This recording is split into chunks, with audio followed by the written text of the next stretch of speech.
Okay, but we are live, and I'm very, very excited with all these amazing, amazing ladies. And Harrison Klein is going to be joining us. So we've got a really great group, and I want to start with our meditation. And because that this is a month of love, right? February is the month of love. Not that every month isn't a love month. This is a love month. And it's a wonderful time to really hone our love skills. And so tonight, I'll have our meditation, but then we'll talk about honing our love skills with our loving panel.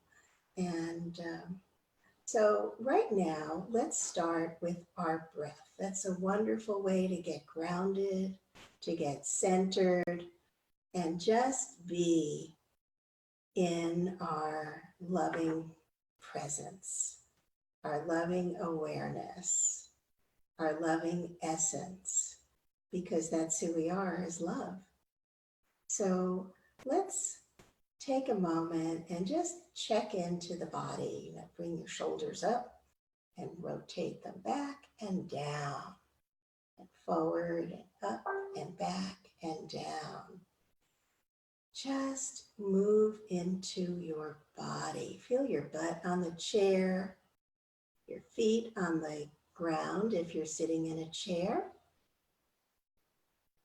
And just notice what is happening within your being.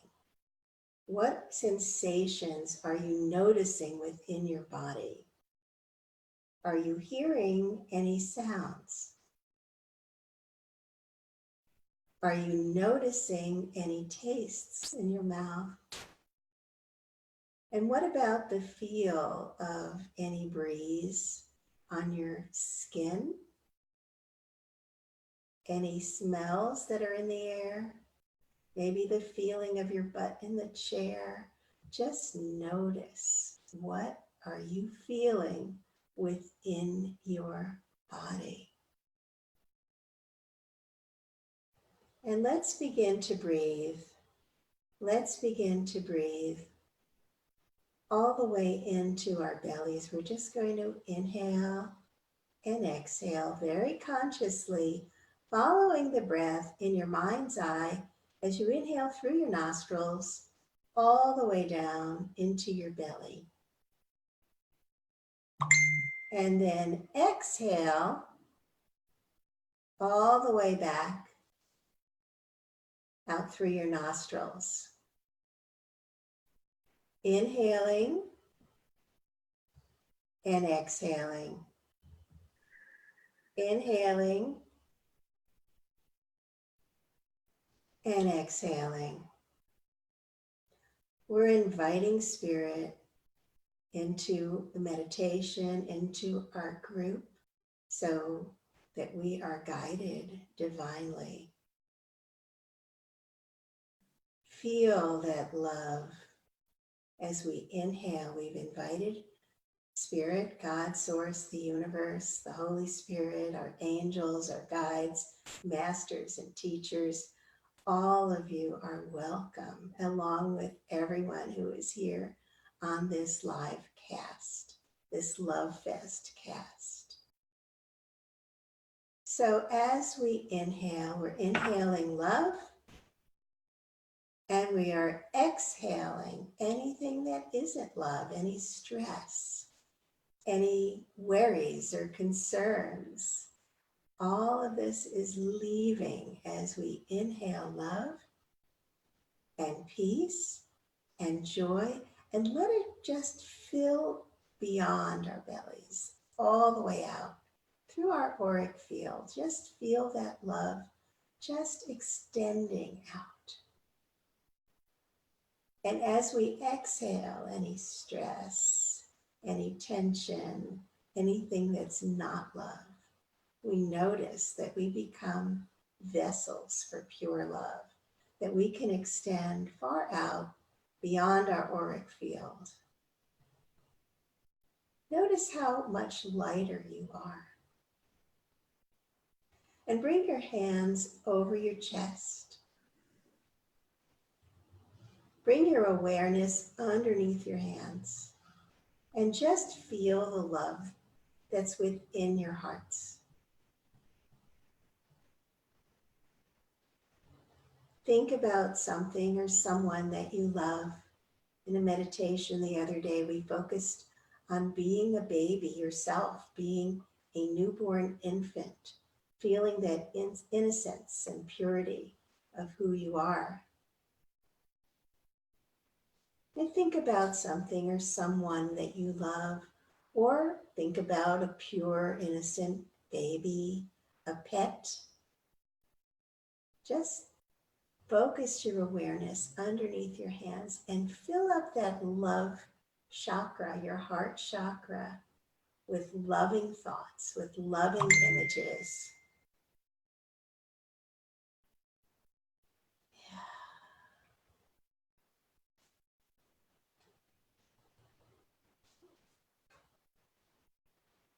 Now intensify that feeling of love.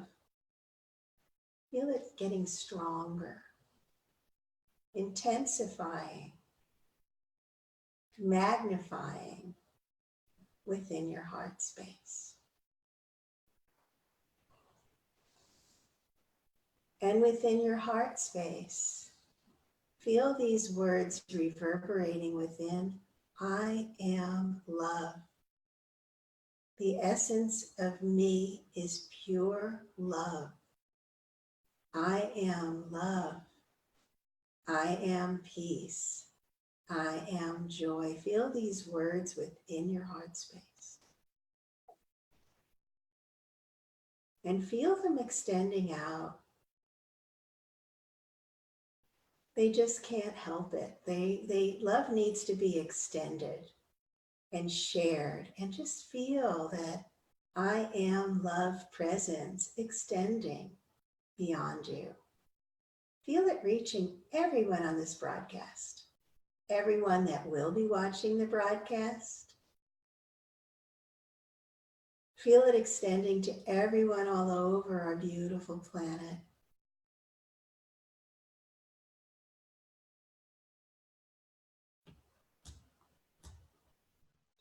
Feel the love.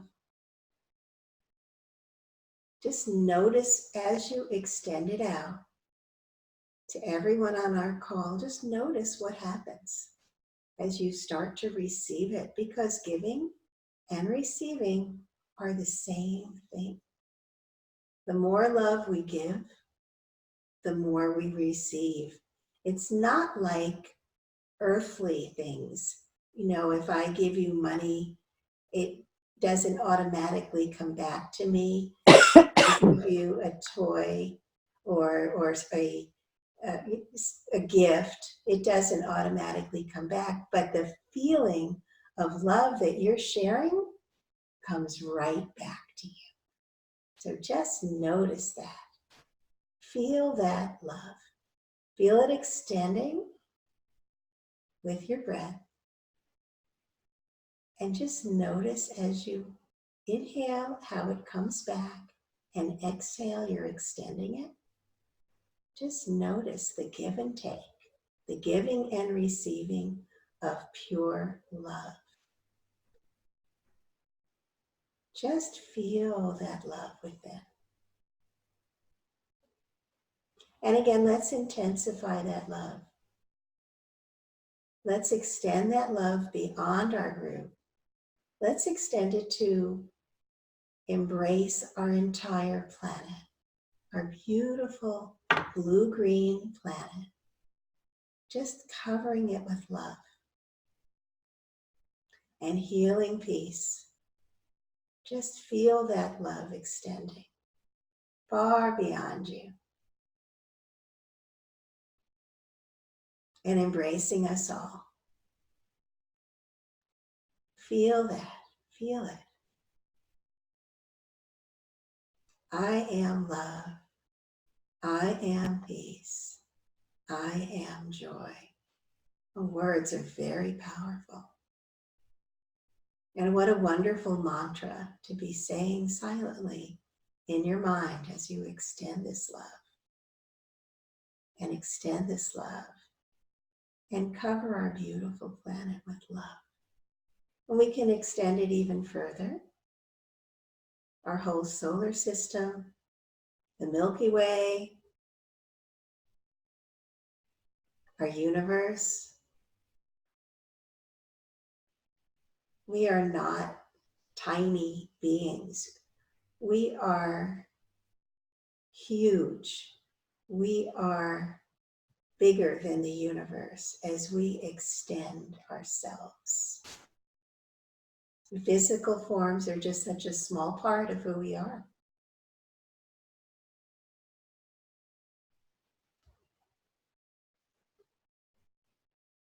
So just notice the peace, the stillness that we share together. Notice the love that we're feeling.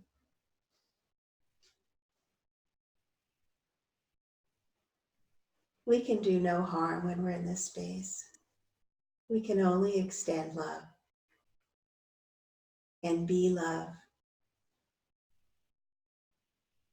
My lesson from A Course in Miracles is God is but love, and therefore so am I.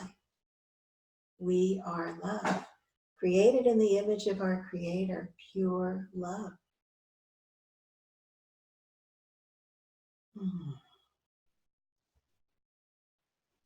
So let's come back. We'll wiggle our fingers, we'll wiggle our toes. We'll move back into being who we are in this lifetime. However, we feel bigger, more extended. We feel lighter, and we feel more peaceful and more present. All right. So, Harrison, would you like to join me over here? This is Valentine's Day, and I thought it would be only perfect to have my sweetie here. So he's coming right over. And we can have a love fest now. So say hi. Love for the loving. Love for all you lovers. So I have a question for my loving panel. What does love mean to you? And just go ahead and answer. What does love mean to you, Teri, with a beautiful heart behind you? Oh, hi. And hi, Harrison. Hi, Love to me is an energy. It's the energy of purity, the energy of not being judgmental, of being open and giving. Love is giving. And the more we give, the more it comes back to us. So that's what it is for me. It's just filling into that energy that's so expansive and so available to all of us. And sometimes we have to let go of some preconceived notions of what love is for us to really feel into that energy of love. Oh yeah, that's beautiful. And Teri Wildemann, what do you think? What is love to you, sweetheart? To me, love is a very deep, sincere energy that you can feel the moment you interact with someone. It's this high vibrational energy that you just know. And it can be in the act of receiving, it can be in the act of giving, it can be felt in so many different ways. And it takes on a lot of different forms. It doesn't have to be person to person, it can be person to thing, it can be thing to person, it can be event to person, it can be all different kinds of things. So love can take on a lot of different forms, and you can just feel it. You can definitely just feel it. Harrison, did you have something you wanted to say? Well, I have a different take on love than most people, I think. Love is instruction. I believe it is beyond the physical. It is way beyond the physical. It is the thing we call heaven. It is the priority of all inclusion and the non-discrimination against any and all. It is the God self, if you will, the I guess correction of what all has been the need to become anything other than purity. Um, love is flow. Love is flow, and I don't mean linoleum. But love is compassion. Love is unmitigated joy. Love is, the end of all judgment and the end of all preference. So it is the presence of the cosmic, if you will, or the limitlessness of infinity that we can viscerally experience. And when we open ourselves to that particular perspective, then love is connectivity to all and everything. I And, definitely agree with that. I definitely feel that love is connectivity to everything. and it's telepathic. It is sensual and sexual simultaneously. It is tactile and at the same time invisible.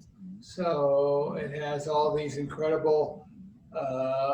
this incredible synergy of the combination of all things being in the moment, and it is light, and it is the compression and the extension, the wave in the form of compression and extension of light and life. Beautiful. So what I'd like to do, does anybody else have anything that you'd like to share about love? I do. Well, that's a hard one to do after accident.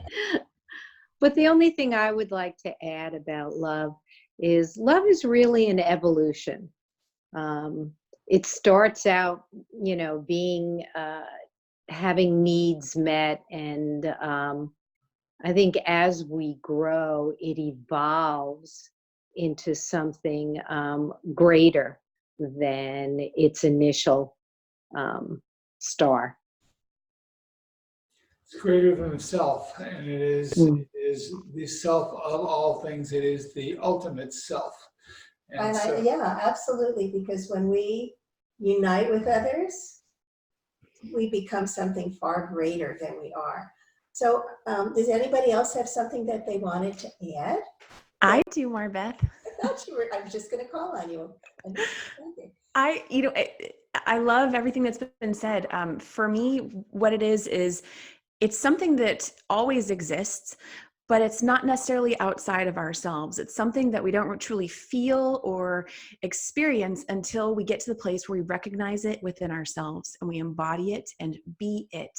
I believe that at the core of who all of us are, the truth of who we are is love. And the more that we recognize that within ourselves, the more we can be that expanded version of ourselves. And then we experience more of that connectivity with everyone else. And so I think that's really at the core of it for me, is it's something that we all have within ourselves. And in order to give more of that and experience more of that with others and the world around us, it's really helpful and key to get to the place where we can love ourselves fully and embody that energy. That's beautiful. And I was wondering that the next question I have, because I know we have a very remarkable group here this evening. And Christine, did you want to add anything to this? I did. I absolutely did. Every day, it's like I wash my energy field, and I choose to feel safe being fully in this body and anchored to this beautiful living planet named Earth and connected to my divine source. And it's only when I can feel safe enough to live from the transparency of an open heart that I can find everything is inside of me. It's not outside of me. It's everything inside of me. Yeah. can I add? Of course. Okay, so one of the things I wanted to bring up, I don't know how many of you are aware in this particular context, but love is the end of the distinction between the outside and the inside.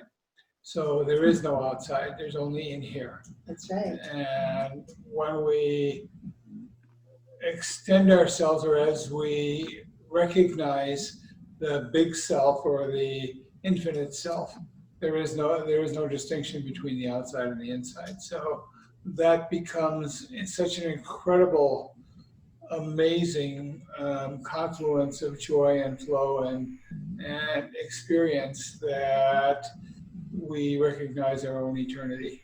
And love is our own eternity and all eternity. So, and all eternity is now. That's beautiful. I wanted now to ask all of my amazing panelists, what are some of the tools you use to create more love on our beautiful planet? So, Teri Angel? Wow. What are some of my tools?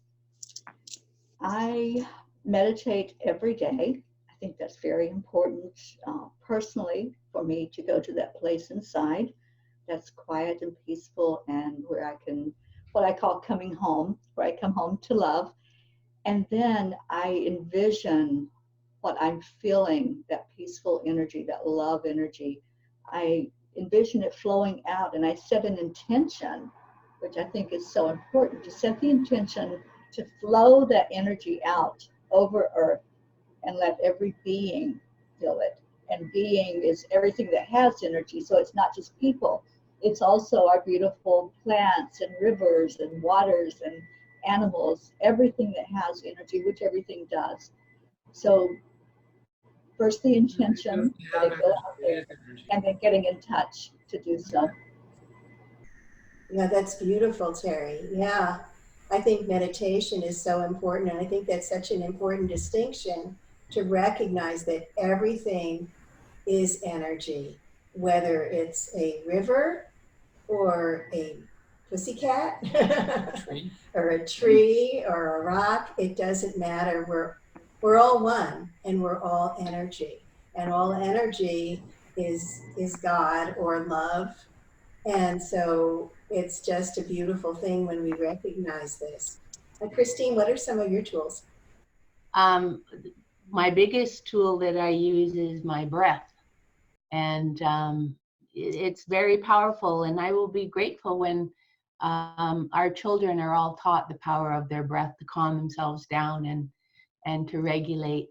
And, you know, it's true. Everything has energy. And 15 years ago, when we decided to move from London, Ontario to Victoria, British Columbia, 2 movers didn't get my move because they told me I couldn't take my plants. And I'm 66 now, and I've had some of those plants since I was a teenager. So, so they didn't get my move. And the guy that got my move said, you know, I'll take your plants, but I won't guarantee them.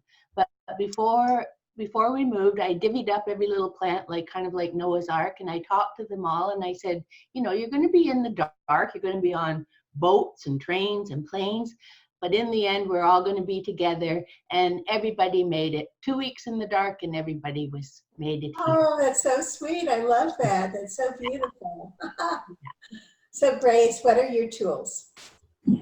Well, I agree. You know, my morning meditation is essential to bring me centered and in a place. And my morning meditation includes a healing meditation that I do. The first 11 minutes I do for myself. The second 11 minutes I do for mankind. And the final 11 minutes I do for the universe and universal healing. And that really kind of starts my day. But the other tool I use is really a release of judgment. And really being very conscious of how at times we judge other people because they don't reflect back to us the way we think that they should be. And that causes a separation. So when I can release my judgment about how things should be, look, feel, taste, and just let it be the way that it is and accept it the way that it is, I can find myself in the flow with greater ease. Oh, that's beautiful. I love that. Okay, and Teri Wildemann. My favorite tool, and you know this, MarBeth, is my quick shift. And I like it because a lot of people, when they hear the word meditation, they think we need to put aside 15, 20 minutes, 30 minutes, an hour. And a lot of us don't have time for that. And quick shift is a very simple 60-second technique that connects the brain and the head with the brain and the heart. And it creates a coherence and a real love energy very, very quickly that works with us throughout the day when we remember to do it. The breath is a big part of it, breathing into the heart, because as you know, the heart itself, you can measure the heart 6 to 10 feet away from the body in a 360-degree circumference. So when we get out of here, and the energy field here is only 2 inches, and we shift into here, that magical coherence, it's almost like we're in this bubble that walks with us wherever we go. And it just creates such a powerful love energy, especially when we use the intention that in that bubble of energy that walks with us, we only allow love to come through, and we are love. Love can go out through us, but we only allow love to come in. So the quick shift technique is my very favorite tool, because I'm not one that can sit there for 15 minutes or 30 minutes and just meditate. It has never been like that. I don't think it ever will be like that. That's just not how I operate or work. But these little 60-second snippets where I can really tune in and really get very deep, it's delicious. Oh, yummy. I love that. Kim. Yeah, for me, everyday tools I use, it starts with what am I telling myself? So being mindful of my own self-talk, am I aligned with who I truly am and what am I telling myself? Do I need to take some of those messages in deeper? Sometimes I'll go in front of the mirror and receive them that way by, speaking those I am affirmations to myself so I can really receive that. But out in the world, I will also just think positive thoughts for other people, for the businesses in my town, for the other people in the cars on the road, just trying to send out more of that positive energy of ease and acceptance for those who are ready to pick up on that and receive that and experience more of that in their lives, because I think it can be so easy to get caught up in other thoughts that take us away and out of alignment of our true self. And another thing I think, and this was similar to what Grace was touching on, is for me forgiveness. So who may I need to forgive in my life, whether it be myself or other people. And again, just finding more ease with relationships and with anywhere I'm feeling that restriction and that lack of love. Forgiveness allows me to start to clear that out so that I can open back up and be more of that love. Oh, that's beautiful. Harrison, what are some of your tools? I use a chainsaw, ball peen hammer, and some nails. I have a different take on a lot of things. I believe that, and I do want to hear more from Teri about the quick shift method, but also it's important, I think, to understand that everything is included in love and that there are no exclusions in the process. And so if we are the experience of love, which is far beyond the physical body, all is included. So that's one thing. Second thing I really love is basically joy and humor. And I think that is probably a tool I've never let go of since my first moment of awakening. And, I just want to make everything fun for people. I want to make everything good for people. That creates ease, that creates flow, it creates trust, and it creates, connectivity. So lightness and a lightheartedness. So the heart is the place of inclusion. So when we come into the deep seat of the subconscious, which most of us experience before we awaken for long, difficult periods, but when we awaken, the subconscious comes conscious. And so there are 3 ways to God as far as I'm concerned, and love is God, and there are actually about 3 different definitions that I have for that, but love, truth, and beauty are the tools that I believe are the central core of love, and everything else is a derivative of that. The second part is that all spiritual goals and love is spiritual. There's profane love and there's sacred love. Sacred love is spiritual. Profane love is the kind of love that's lust and convenience. But the upper supreme goals of love have to do with compassion, giving, and self-control. So those are your tools, is that? Yes, I teach quantum. I teach people through the quantum field how to experience and go deep into who they are, how to understand that what everything emerges from, and from the emergence we begin to know that's our first way to understand how to make our way in the world. So when we know how things come about, we can make our way in the world with the strength of understanding that makes a difference. Beautiful. One of the things that I like to do in terms of one of my favorite tools are mantras. I love mantras, they're just a phrase that I'll keep in my mind.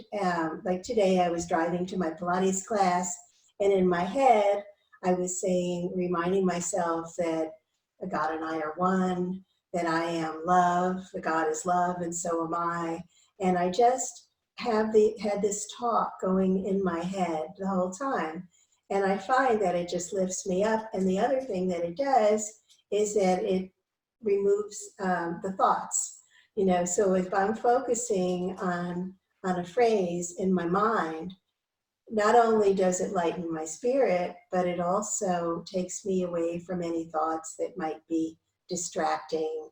And so the other thing that I really like is to be completely present within myself. And I used some of my ways of getting present in the meditation today, of just being in the body, maybe going into the garden, picking up a flower and smelling it and feeling it and noticing, any sensations in the body brings me right into the present. Because when I'm working with people, I'm always, so that I can receive information from them, I want to be completely present. And that's also the place where I want to receive information from spirit. So those are just two of my tools. Now, my next question is, what would you tell someone who's having a great deal of difficulty in finding love within themselves, that maybe they're having a really difficult time and they can't really be in a place of receiving love? What would you tell them? So, Teri, I know you have to leave soon, but I'm going to just... Which Teri? Great information. Oh, which Teri? Teri Angel. Teri Angel has to leave. She's teaching a class this year. Yeah, I have to leave in about 5 minutes. So thank you, MarBeth, for letting me go. So what would I tell someone? I actually get this quite a bit with my clients and what I do. And the very first thing is to be open, to just open up and allow, because we have so much in our subconscious that blocks us from seeing things, from, it's our patterns that keep repeating. It's old beliefs and old tapes that are playing. So the very first thing is just to be open. Just say, what if? Well, what if love is real? What if God is real? What if all of this that you hear that people say about God and about spirituality and about us being spirit, what if that's real? So looking at it in a positive way, instead of just saying, let's debunk it, let's take on the possibility that we are limitless and that we can receive love. And then once you open up to it, then you can start to feel again. You can start to feel that, yes, I can be loved. Yes, I am loved. And start to really explore what's out there and what you can have in your life if you're open to it. That once we allow anything in our life, we're not resisting. It's that resistance that keeps it away from us and that makes things a lot harder than what they need to be.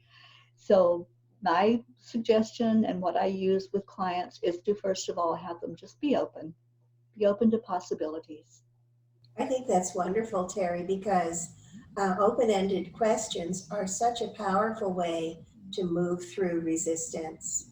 So that's great. Teri Wildemann, what about you? I'm going to take it even to the next level. You know, there are some of us who truly cannot feel love. And it's because of programming that has happened under the age of 10, under the age of 5. And it can be attributed to what we call a heart wall. As you know, MarBeth and I, we've talked a lot about it. And that heart wall, it's like a bomb shelter when events are happening, and we go into that bomb shelter and we stay there. The thing is, we don't know when to get out. We can't get out. So Yeah. there are a lot of techniques that assist you to get out of that bomb shelter and to release this wall that we have put on our heart, whether it's, I happen to use emotion code, body code. You can also use tapping, but there's different energy psychology tools that can release those things. We can ask open-ended questions so the cows come home, but all those open-ended questions may not get to the root of where that heart wall is and what actually created that thing. I mean, that thing can be really, really deep, very, very wide. It can take on various forms that a trained professional in these energy psychology tools can help release. So, you know, it's one thing to talk about. We can do this, we can do that, on and on and on. But if that energy wall is there, we have to get rid of that first so that we can truly engage into who we are meant to be in this lifetime. That's my personal belief. Interesting. Okay, Grace, what's your take? What are your two? Well, that's beautiful because I want to build on that. Um, I think feeling safe is a really important, you know, that it's safe to come out from behind that wall is an important aspect of being open to love. And I like to use Ho'oponopono, which is the Hawaiian forgiveness. And I really find when we do that eye to eye or in the mirror, that forgiveness is so profound in causing a crack in the wall to allow the light to begin to shine back in. But coming in, you know, having been a person behind the wall, not feeling safe to come back out, not sure how much more my heart could take. It was the practice of forgiving myself for my own failings or humanness, but also that anchoring into being, you know, okay, you know, this happened, I retreated, but now, you know, it's safe. I can peek out, I can smell the air again, I can feel the sun on my face again, and begin that journey of coming out from behind the wall. But the first and most profound thing for me personally was forgiveness. Forgiveness is really powerful. And I find that also as we forgive other people, we're also forgiving ourselves. So it's a very, very powerful tool. So I definitely, And that's where that judgment comes in. sure. You know, that release of judgment is an essential part of that. Is the forgiveness is to stop judging. Yeah, yeah. Well, I think these are all very important elements. Kim, what do you think? I first just want to say I love this conversation, MarBeth. So this is just a beautiful hour filled with so much light and love. And so for me, the very first step is, what can we do to get to the space of releasing resistance to love? And for me, what that often looks like, and the people that I work with, it's acceptance. So it may be acceptance of whatever's going on around that person, or it may be self-acceptance. What are we fighting about ourselves? What are we fighting about? Anything and everything. And so to me, that's about getting back to the place of knowing who you truly are, embracing that about yourself. And it's about something that Harrison was touching on about all of it. I don't think it's just about accepting the things you like about yourself. It's about accepting those things that maybe you don't like about yourself. You've had a hard time going, oh yeah, I guess I'm kind of like that. I do that. And so when we can, have compassion for ourselves and go, okay, I do that sometimes, and I'm human and I make mistakes and it's okay. Or maybe it doesn't have to be a mistake. Maybe it doesn't have to be a bad thing. And it's just part of the beautiful makeup of who I am or you are, and to get to that place where we can embrace all of it versus saying, I'm going to choose to only like this stuff and exclude that stuff. Because as long as we're excluding anything, placing resistance on any area of something, then we're limiting the amount of love and flow that can ultimately come through. And so to me, that's really the foundation of it, is it's getting that space of acceptance for self, other people, situations, and then we can feel more open to actually saying, what do I want to do about this now? Now that I've released the resistance, now what?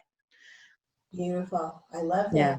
I wanted to comment first on what Grace was saying. Safety is something that's so important. We have to feel safe before we can really do any work. If we don't feel safe, then we're in protection mode. So that is really a key aspect, and that needs to be addressed. And then also with what you were saying, Kim, I think it's really so important about the acceptance of where we are right now. It's okay. I may be feeling anger. I may be feeling fear. I may be feeling guilt, but it's okay, because this is all information and I can work on this at a later time. This is just information and it's not really a judgment on me. This is just something that I'm feeling right now, and here's my opportunity to grow. Christine, what are your thoughts? I've spent my entire service in the mental health of beloved humanity. So, and I use tapping, I use a Ho'oponopono, I've used the emotion code. But one thing that I used to always say to people in the early 80s is take them to a mirror. And, sometimes that's really hard if you hate yourself, but to look in the mirror and to see what I see in you, and to practice that. Sometimes, I used to run a day program for the chronically mentally ill back in the early 80s. And it's like, you come in and, like, you're smoking cigarettes, you're drinking 20 cups of coffee a day. I don't smoke and I don't drink coffee. And, even if I did that and I'm not on any medications, I wouldn't feel very good. But if you come here for 5 days a week from like 8:30 till 4, and, you learn over that time that, yeah, it's okay. You are worthy of self-love. You are worthy.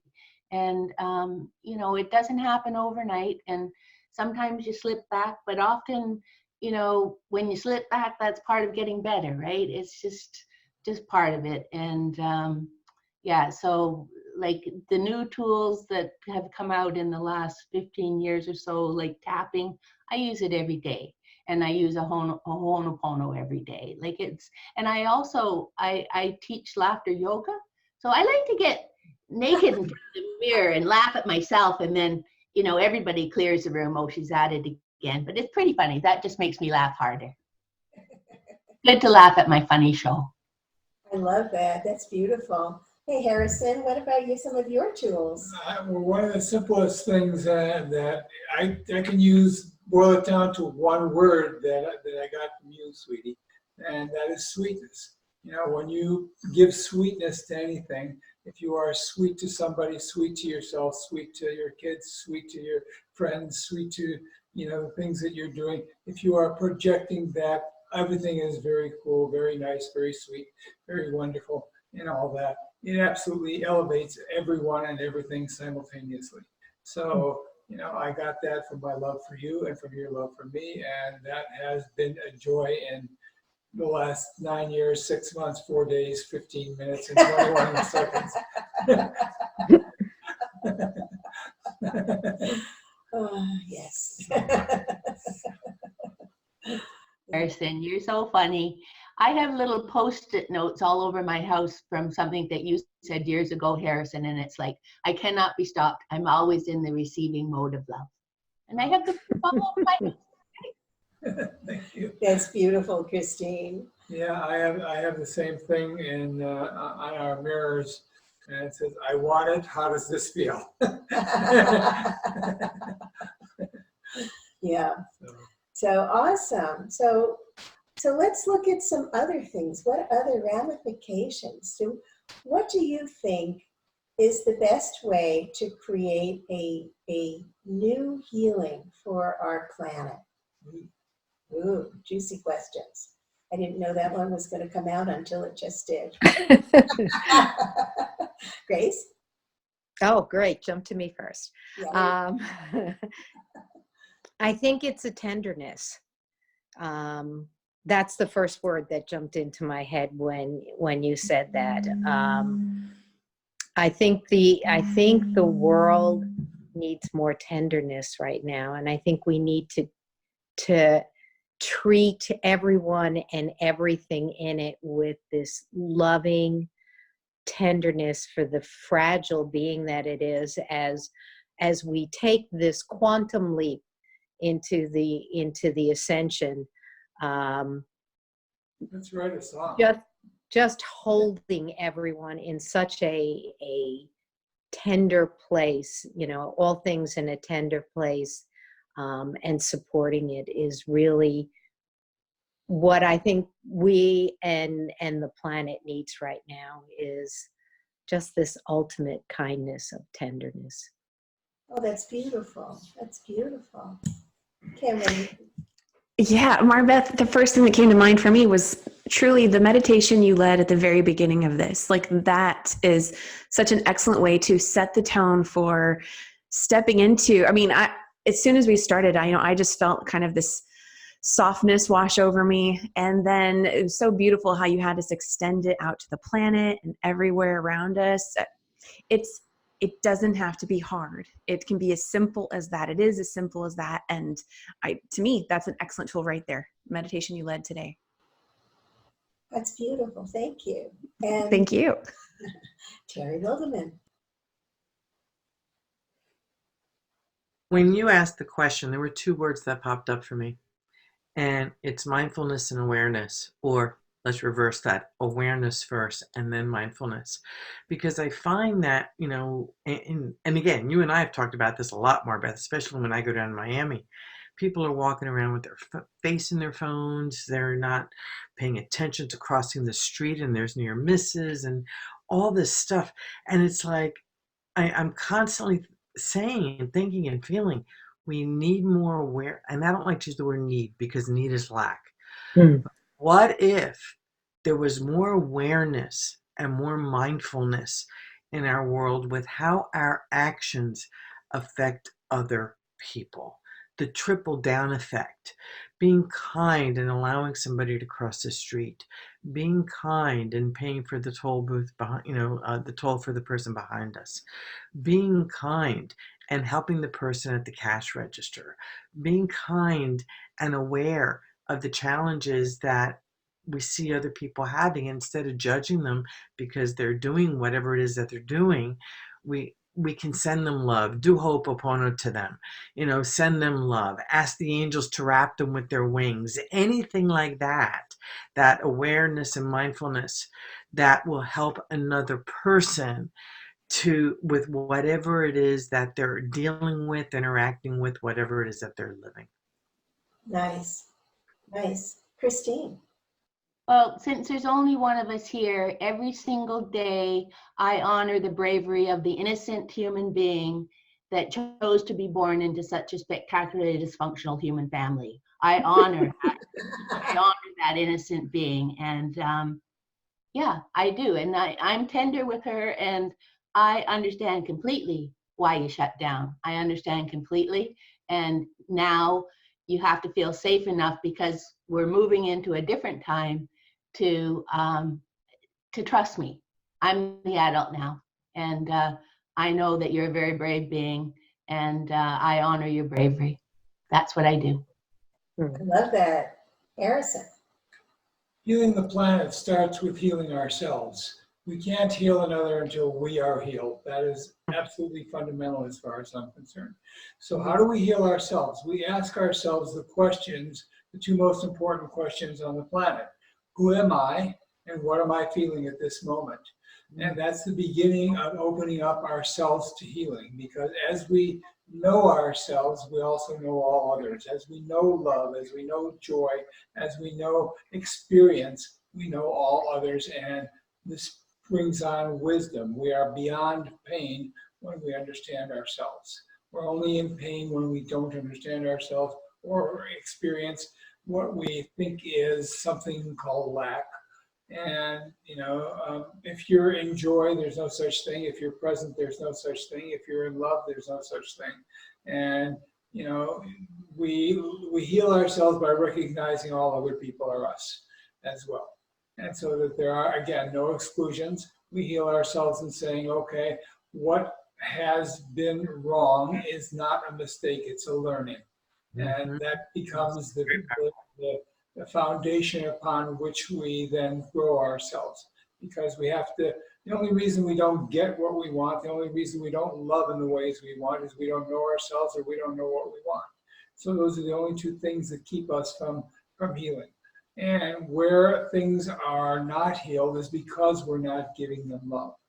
So when I work with my students, and I can point to 100 stories, whenever you find there's a lack in finances, whenever you find there's a lack in health, whenever you find there's a lack in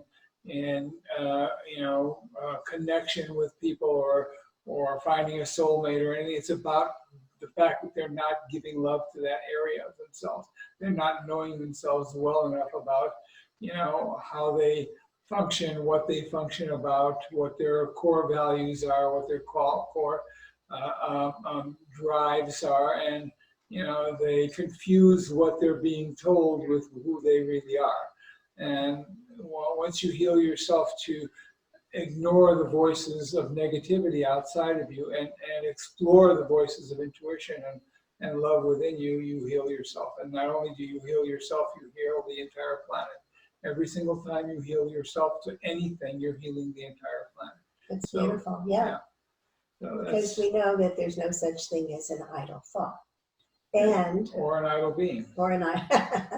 Well, what I like to do is to remember that there really are two emotions. There's love, and everything else is really fear.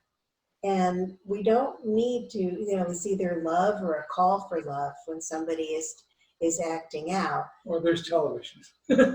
And we don't need to be the ones to answer.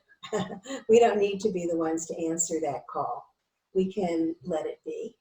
We can allow someone else to answer it. We just need to recognize, okay, that person may be acting out in a way that I find offensive, but I'm not going to judge them. I'm just going to recognize that they're calling for love. And that shifts and diffuses that for me so that I can just send love perhaps from a distance, or if I am called to, I can offer some assistance. So that's what I feel about it. And I had another question. There's so much polarity on our planet in these days, from our political system. It just seems that there's just so many extremes. And it seems to be so difficult because people are being fed different information from different TV stations and whatever, that there seems to be very little common ground. How do we create greater unity? So, Christine, I'm going to let you answer that. Okay, it's funny because, as you know, MarBeth, I've been with Humanity's Team for many years, and Humanity's Team was started by Neil Donald Walsh after 9/11, and because in his books, Conversations with God, because he believes, and I believe as well, it's not a political problem, it's a spiritual problem where humanity doesn't recognize their divinity. And the innocent human being gets conditioned very early to believe that there's something terribly wrong with them, and there's not. But Neil sent out an interesting email yesterday because of these turbulent times that we're moving through. And he says it's the law of opposites, right? It's so, there's this, and, it's all light, and then there's the darkness that, so he talked about it at the law of opposites, but, he encouraged everybody reading the email to have the courage to shine your light, right? Just shine your light, and no matter what's going on, just commit to shining your light. I was reading an article, I don't remember, I think it might have been the New York Times magazine, about a group of New York Jewish Democrats were invited to stay in Michigan with some conservative people in the trades, so they were like, in unions and things like that.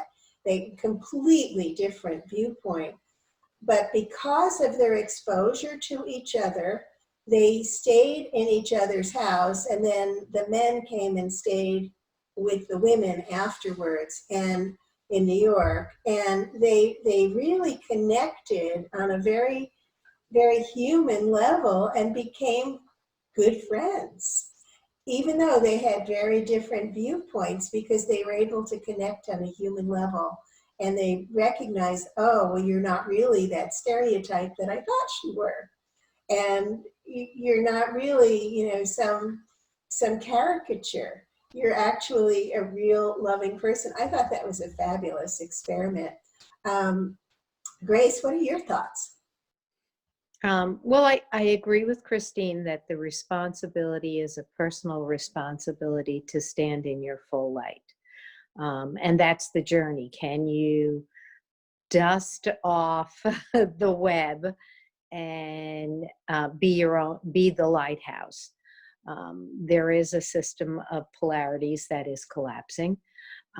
But when something collapses, they need something to hold on to. So being in your light, standing in your light, doing the work so that your light shines brightly into the darkness, it becomes the work. And that's my only responsibility.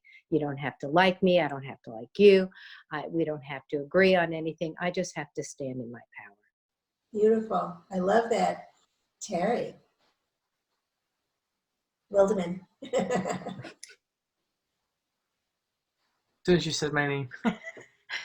And to take that a step further, it is to stand in our light, but without judgment, with respect. It's what I call trust, honor, respect, integrity, loyalty, love of fellow man, thrill leadership.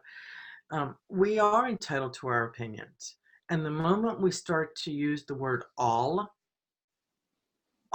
so-and-so are like this, or all so-and-so are like this, or always blah, blah, blah, or always blah, blah, blah. When we go into that expansive and judgment place where we put everyone in a specific category, we put ourselves in a place where we lose out, actually. We lose out on the opportunity to get to know other people. That experiment that you talked about happened a while back, and it was a brilliant experiment, because these folks realized that we're more alike than we are different. And standing in our light, it's not about judging someone else because they have a political viewpoint. It's about being able to share our thoughts, feelings, and emotions in a respectful way, and know that we're going to be heard. And you can dialogue. You can dialogue and perhaps learn something from the other person, from an experience that they had, and which will either make you more entrenched into your perspective, which is okay, or will add another layer to what it is you already know. So it's about respect, shining your light with respect and a lack of judgment. I love it. I do love it. Kim. Yes. So many good things already said here today. What comes to mind for me are two things. First, if you're in a conversation with someone and you experience that polarity, they say something, it triggers you, take a moment to pause, take that deep breath, and then respond. It gives you a moment to think a little more clearly, choose what you want to say, choose the energy you want to emit as you are, responding or communicating back. Maybe you decide, you know what, I don't want to say anything at all, now that I've taken a moment to just, be centered in myself first. So that's one tool a person could use. The other thing, and it's along the lines of what Teri was saying, is nothing, no person, nothing is all this or all that, all black or all white, all good or all bad. And I think the more that we actually can recognize that first within ourselves, then it's easier to see that and recognize that in other people. So even if we've only observed what we perceive to be all bad or all dark from something outside of ourselves, the knowing that, well, wait a second, I'm not all this or all that, which means they aren't either. And we may never see that other side of that person, but if we can know that that's right, I'm not, and they are also, whether we want to perceive them to be a reflection of ourselves, or again, I love that Christine was saying, there's only one of us here, right?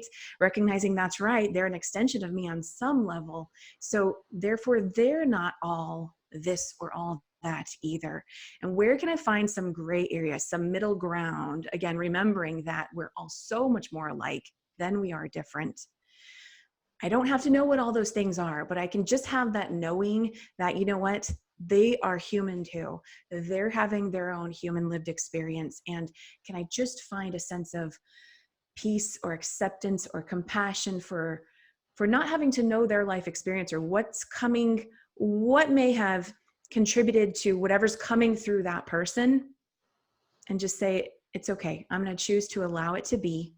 And again, bringing it back home, it all comes back to ourselves, and then we choose to respond from there. So it's not always the easiest thing. And when we have those moments where we don't respond quite the way that we wanted to, that's where the forgiveness comes back in and the acceptance, and we can choose to do it differently the next time. So to me, that's what I have to add. But everything in this conversation is just an excellent tool for people who are looking for, what can I do differently?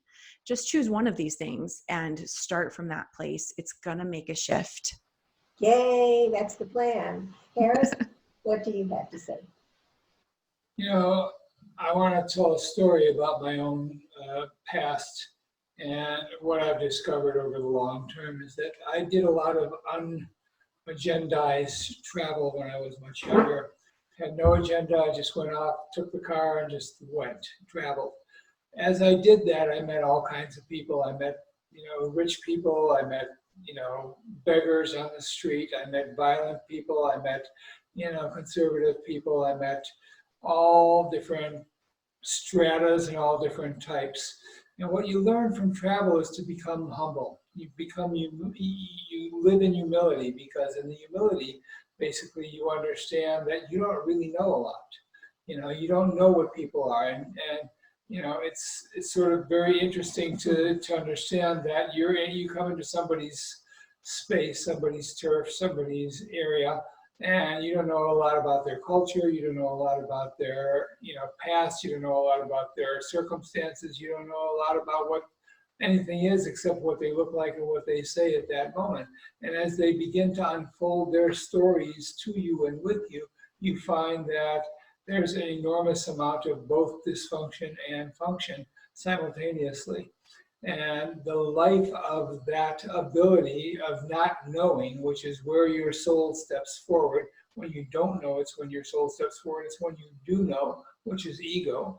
It tends to create separation, but when you don't know, you're in a place of discovery. And in the place of discovery, your soul is activated.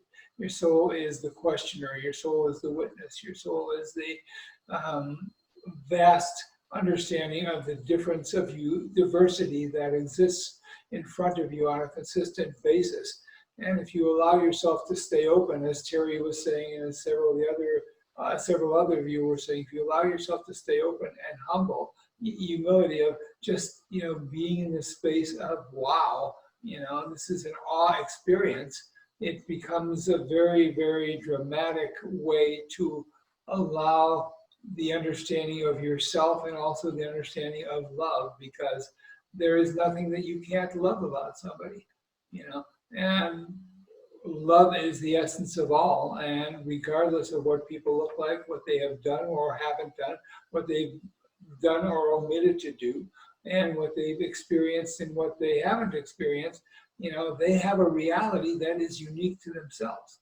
And that reality becomes something that if you explore just a little bit of it, you realize your position is somewhat, in relation to that, or they're in relation to something that is you. And that activates some sort of love inside of you. If you allow that to be, that humility becomes an all-embracing forward momentum for being the best you can be.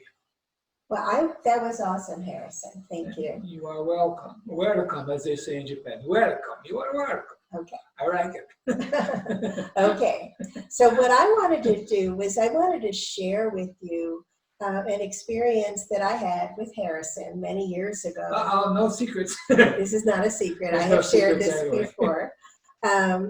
I was having a lot of difficulty in the relationship because I was seeing so many flaws, and I had so many issues with Harrison that I was really contemplating ending the relationship. Hello, me. And a friend of mine suggested that I write down. I couldn't criticize him at all. I couldn't say anything critical unless I gave him 10 appreciations, 10 real, genuine compliments. And in the beginning, it was really impossible. I couldn't think of anything that was positive. I was like, well, okay, thank you for doing the dishes. That was so sweet. And then, and so. And I'm a massive, great dishwasher. He is a good dishwasher. But I started to focus on what was right. And I couldn't say anything negative because I had to at least, build up 10 things that were right before I could. And so. And by the way, that's the way you get rich too, is by appreciating money in that way. Okay, let me talk. So anyway, after a few days of this, I started to really appreciate him because I was focused on the positive things. And suddenly the things that I thought were negative just receded into the background. And so I think a really important tool that we can have with crossing polarity, which is really when we're judging other people, is to look at what can I appreciate about these people? What are the positive things about them? And then use that as a bridge of connectivity. So I think we're coming to the end of our time, and I wondered if anybody had anything else that they would like to add. Last call for alcohol. I'd like to add my gratitude for the opportunity to be here and to meet these wonderful beings. Thank you. Oh, I'm so grateful for each and every one of you. I really appreciate your taking the time to accept my invitation and come on our Love Fest, because this is a love fest. And this is something that we can share out with so many people to help them to move into a space of greater love and understanding, which in turn is going to bring greater love to our planet. So thank you all. So I believe that we are all vibrational beings, and in the vibration of a conversation like this, it actually ripples out far beyond what we think it does. And so every time we make a loving statement or a loving conversation or something that has real depth and quality to it, we actually invoke and invoke love in others in the planet. So knowledgeable or not, the seventh dimension of being is where we have influence to those that we don't know, have never seen, have never had any connection with, but yet our vibration helps other people out there. So my appreciation is for the fact that this conversation has a real quality for each of you and from each of you. And, you know, the fact that the vibration of this experience today at this time is one that I think will go far beyond what we are able to even perceive. So thank you all for. Thank you, Harrison. That was very beautiful. So I love each and every Beautiful. each and You are, and thank you. There's a younger version of me that wouldn't have come on camera with wet hair. you look beautiful, Well, Christy. I have the same issue, Christy. But I just wanted to say deep gratitude for helping me exercise my love muscle. woo, Oh. I love that love Cool. muscle. Thank you all. Oh my gosh, what an amazing Namaste. panel this evening. We had Teri Angel earlier. She's wonderful, and she is an angel. We have Kim and Grace and Terry Wildemann and Christine, Glenn. All of you are amazing teachers in your own right, and thank